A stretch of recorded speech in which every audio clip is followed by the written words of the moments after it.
Shabani, asalamu alaykum. Wa alaykum salam. Kwema? Alhamdulillah, Mwenyezi Mungu anasaidia. Tuanze hapo upande wa pili, unasema kuwa ushindi wa Djibouti mmekimbia, mmeogopa kile ambacho walichokuwa nakifanya kwenye michezo kadhaa iliyopita ya NBC. Jana tu dakika 15 kweli zimewashinda wenyewe kucheza mchezo. Kama wanasema sisi waoga, hayo maneno yao.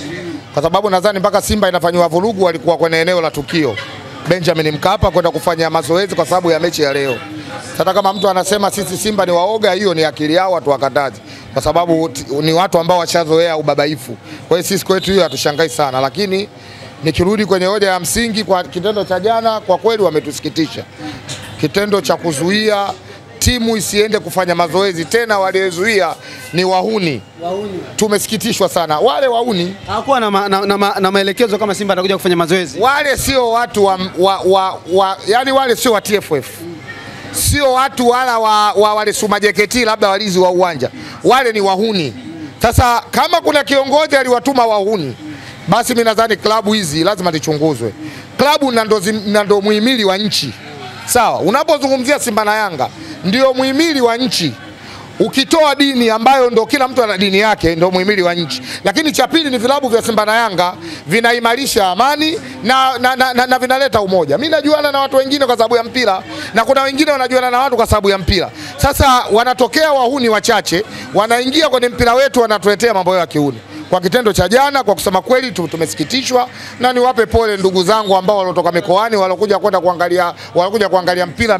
Hii mechi hakuna, niwape pole, lakini vile vile na masikitiko makubwa sana. Watu wengi wamekata tiketi. Si watu wa Simba tunapenda mpira. Hatuna ubaguzi na timu yoyote, na kama mechi sio yetu. Lakini sisi kama hapa tulikata tiketi, tuna kundi letu la ngoma tulikata tiketi hizi hapa. Tumekata tiketi kwa sababu ya watu kwenda kusupport. Mwisho wa siku watu wameleta uni, ile mechi imekufa. Kwa hiyo kwa masikitiko makubwa tumesikitishwa na hilo, lakini ili iwe discipline kwa watu wengine, tunawaomba wale wauni wote waliozuia msafara wetu usiingie uwanjani kufanya mazoezi. Wanasema msafara ule ulikuwa mrefu sana. Wahuni walikuwepo kama watu hata wakiwa 100. Serikali iko mpaka kwenye nywele zako, serikali ipo. Ikiamua hata ujifiche kwenye nini, serikali inakukamata. Wale ni wachache mno.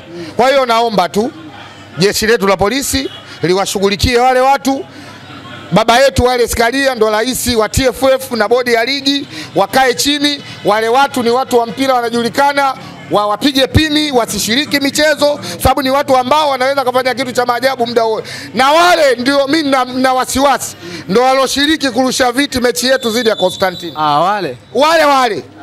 Yaani kile kikundi cha jana kile ndio kilichoshiriki kuvunja viti dhidi ya Constantine. Walikuwa kazini, wale wanalinda uwanja wenyewe, si wenyeji. Wale nyuma mwiko wale waliozuia jana msafara wetu. Wale ndio walovunja viti mechi yetu dhidi ya Constantine. Kwa sababu wale ndio wamezoea vurugu. Haiwezekani mechi inachezwa Jumamosi, wewe Ijumaa unaenda kuzuia watu wasifanye mazoezi, unayewazuia ndio unaowafuata kwenye ile mechi. Hiyo akili matope. Kutoa taarifa, hakuwa na taarifa na kama Simba atakuja kufanya mazoezi. Taarifa inabidi aende kupewa komando, au taarifa apewe nani? Mechi commissioner kutoa taarifa. Mechi commissioner wa mchezo taarifa anayo. Na ndio maana kawaambia ndugu zangu, mnawazuia hawa ni kosa.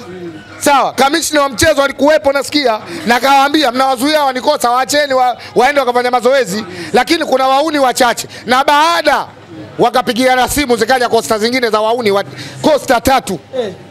Zikaja kuongeza nguvu. Zimekuja kuongeza nguvu. Lakini kwa hekima na busara ya viongozi wetu wa klabu ya Simba, wakawaambia wale watu wetu walokuwa pale, kila mtu atawanyike na timu iende kurudi kambini. Wamfika kambini, kambi imevunjwa, mechi hakuna mpaka mstakabali mwingine. Lakini niwapongeze kamati ya masaa 72.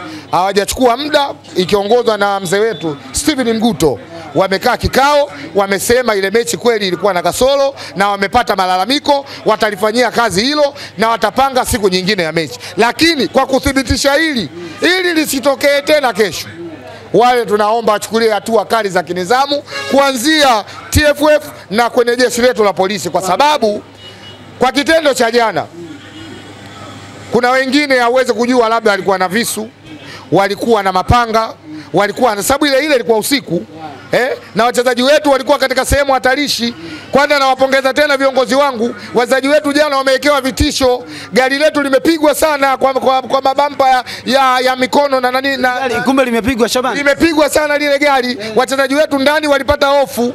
Kwa hiyo kuahirisha hii mechi kwa upande fulani mimi nimeona sawa, kwa atakayesema kwamba sisi tumekimbia, hiyo ni upeo wake, lakini kwa usalama wa timu yetu, nawapongeza viongozi wetu, wamefanya jambo la maana, lakini wakae wakijua mpira unachukua taswira ya Watanzania wengi. Simba Sport Club nakumbuka kuna mchezo ambao wameenda kucheza Mwanza. Ile mchezo mlifanywa vurugu sana na Simba haikufanya mazoezi, ila ikaingia ikacheza. Ila huu mchezo kidogo tu Shabani Bunju na mkavunja na kamba. Mechi ya Mwanza, tena umeniuliza swali zuri na nilisahau kulizungumza. Mechi ya Mwanza mimi nilikuwepo. Timu imeingia uwanjani kufanya mazoezi. Wamefanya mazoezi, wamemaliza kufanya mazoezi. Wale mabwana kuna vitu vao labda walitaka kuvifanya. Ndio kwa sababu wana chembe na hao ambao walifanya vurugu jana. Familia moja. GSM ndio GSM ile nembo Wana familia moja. Wamempigia mkuu wa mkoa simu kwamba kule kuna vurugu. Timu yetu wachezaji washapanda kwenye gari, wamemaliza mazoezi. Mwalimu kashapanda kwenye gari na viongozi wengine. Timu inafunguliwa geti. Mkuu wa mkoa akiongozwa na makamanda wamezuia msafara timu yetu isitoke nje, lakini timu ilishamaliza mazoezi. Kwenye gari ya mastafu wa klabu kama kocha msaidizi na team manager wameshuka, wanaenda kuuliza shida nini. Wallahi na Ramadhani hii mkuu wa mkoa ndo alitoa amri, kamata wale, weka ndani masaa 24, ambao ndo mpenzi wa timu pinzani na ndo ana vinasaba vya timu ambayo wengine wametufanyia vurugu jana. Ana vinasaba na tumeona juzi wanacheza na ndugu zao, yeye kajifanya kakaa pembeni, katoa amri. Kocha wetu msaidizi katoka kwenye mazoezi anabukta, team manager anabukta, askari wamwakunja wale bukta mpaka mapaja yote nje, wamewazalilisha. Tumenyamaza kimya. Hilo limetokea tena jana, timu yetu imefika na kunafanya mazoezi, wamezuiwa wachezaji wetu wasiingie uwanjani na wahuni. Watu waliogopa zile BM, kwa kuna BM mbili zimeongozana nyuma Shabani. Hiyo ni utashi wetu. Hamna kanuni inayosema kwenye mazoezi yako unaruhusiwa watu waingie au wasiingie. Utashi wako kuingiza mashabiki wako wakaangalie mazoezi, utashi wako kutoingiza mashabiki wako wasiangalie mazoezi. Kama una kumbukumbu, mechi nyingi tunazofanya mazoezi, tunazocheza mikoani, mashabiki wanaruhusiwa wanaingia uwanjani kama mechi mazoezi yakiisha watu wanatawanyika. Jana Simba wameenda na gari walizoenda nazo waende kufanya mazoezi. Hamna mwenye mamlaka wala kanuni inayozuia kwamba wewe watu wako wasiende kuangalia mazoezi yako. Kwa hiyo tuliamua watu wetu waangalie mazoezi. Kwa ni mashabiki.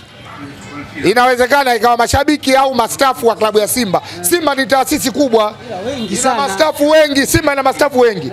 Mimi tuko katika tawi langu. Viongozi wenzangu mastafu wananizunguka. Tuko 18. So Costa hiyo.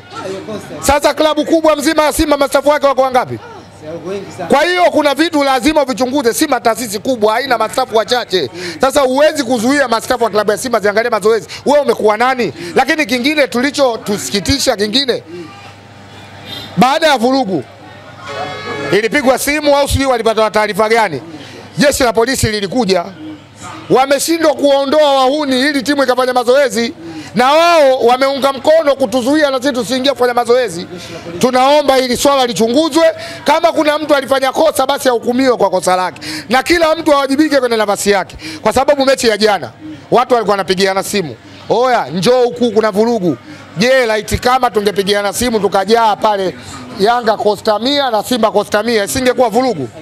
Kwa hiyo walofanya kitendo hiki, tunaomba jeshi la polisi tukiongozwa na mama yetu kipenzi chetu, mahaba yake yote yako kwake na sisi tunampenda mama yetu, rais wa nchi Samia Hassan Suluhu, anachukua mitano tena, lakini watu waliomzunguka wasimharibie. Tunaomba atume watu wenye sekta zao waende wakawashughulikie wale, tunawajua na wanajulikana, na kwa sasa hivi mitandao iko wazi, wengine wanaonekana kabisa katika mitandao.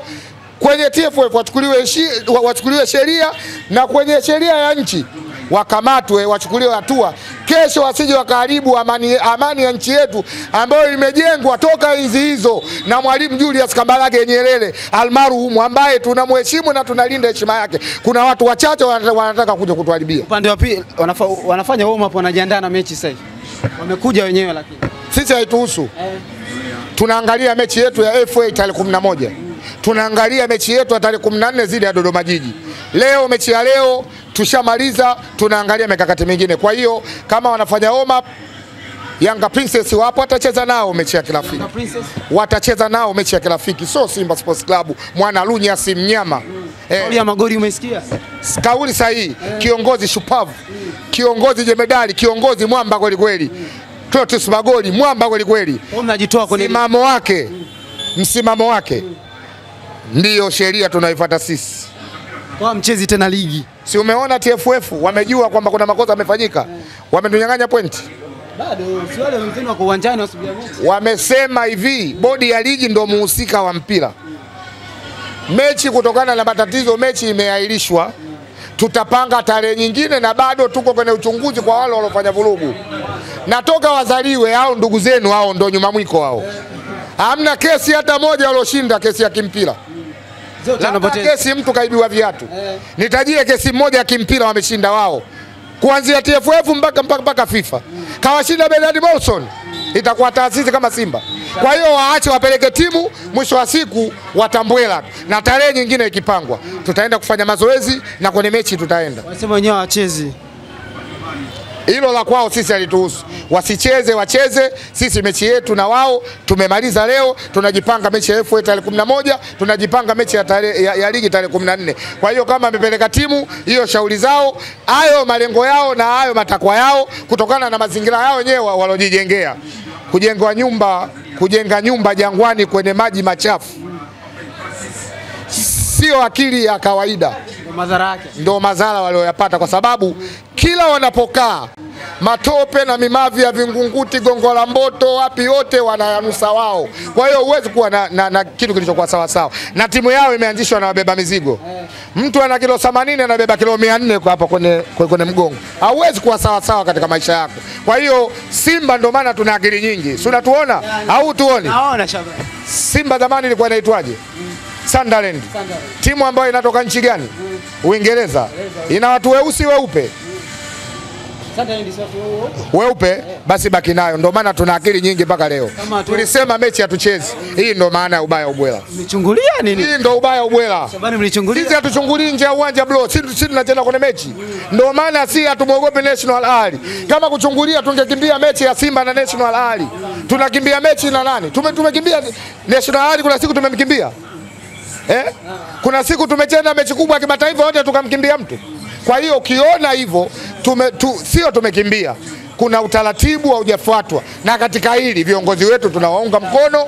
Kama kuna kitu chochote watakachokifanya nje ya utaratibu wa mpira, watoe timu na tuwaambie, wasipojirekebisha na hao watu wao, tutaenda kuikuza ligi ya Zanzibar kama tulivyokuza ligi ya Tanzania bara. Nyie ndio mmekuza ligi yetu. Si ndio tumekuza ligi ya Tanzania bara. Shabani. Baada ya kufanya vizuri miaka 4. Tanzania ndo tumepata kushiriki timu 4. Toka dunia yumbo hatujaye kushiriki timu 4. Tulikuwa tunaambizana vijiweni, Waarabu wanapendelewa wanaingiza timu 4, kumbe kuna pointi lazima uzifikie ndio ushiriki timu 4. Toka dunia imeanzwa, baada ya kushinda miaka 4 katika mashindano ya kimataifa, ndio tumeongeza pointi, tunashiriki timu 4. Kuna mwingine alifanya hilo? Wenyewe si wamechangia. Nani? Ndugu zenu ambao wanafanya hiyo kachangia 52, wao wamechangia 1. Hapo unaona wamechangia. Sisi tumeingiza pointi 52, wao wameingiza 1. Wamechangia nini? Tunavyowaambia katika hii robo, tukishinda hii, Mwenyezi Mungu akijalia Azizi Almasri, tunakuwa nafasi ya 5 katika ubora na tunaongeza pointi. Tunazidi tunaimarisha nguzo ya kushiriki timu 4. Sisi kazi zetu kombolela, kubutua, tunaokoa wengine. Mambo mengine utajua mwenyewe. Tumebutua, tumeokoa. Wakienda raundi ya kwanza wanatolewa. Tunabaki wenyewe. Hazim Dewji kuna kauli moja alisema kuwa mechi ni kama mechi ya kirafiki tu. Zidi ya Al-Nasri, zidi ya Al-Masri. Ongea mapema sana Shabani. Mechi ya kirafiki itabaki ya kirafiki, ya ligi itabaki kwa ya ligi, ya kimataifa itabaki kwa ya kimataifa. Wewe una akili timamu? Wewe unavyoniona mimi mtoto mdogo au mkubwa? Wewe una akili timamu? Mimi mtoto au mkubwa? Basi ndio hivyo imeisha. Akikodi hiyo. Kwa hiyo Hazim Dewji kasema mechi za kimataifa tunacheza kama mechi za, yani inakuwa kama mechi ya kirafiki. Sisi wote tumekubali. Kadi hizo Shabani watataka zione. Niliwanunulia wanachama wangu na kikundi changu cha ngoma cha hamasa kwa kuimarisha klabu yetu kwamba sisi ni mchezaji wa 12 uwanjani. Niliwanunulia wanachama wangu, twende tukashereheshe timu yetu ikiwa inacheza, tuwape burudani ya Kigoma cha mpira pesa, na kila mtu anakijua iko. Kwa hiyo tiketi zimebaki, tujaenda uwanjani, tumekaa nazo, tunasubiri hatima watatuambiaje baada ya mechi ya kuahirishwa. Tiketi ziko 49 sawa na 390 imelala, tunaenda kuiweka, tunasikiliza hatima yake itakuwaje. Okay, shukrani. Nashukuru sana.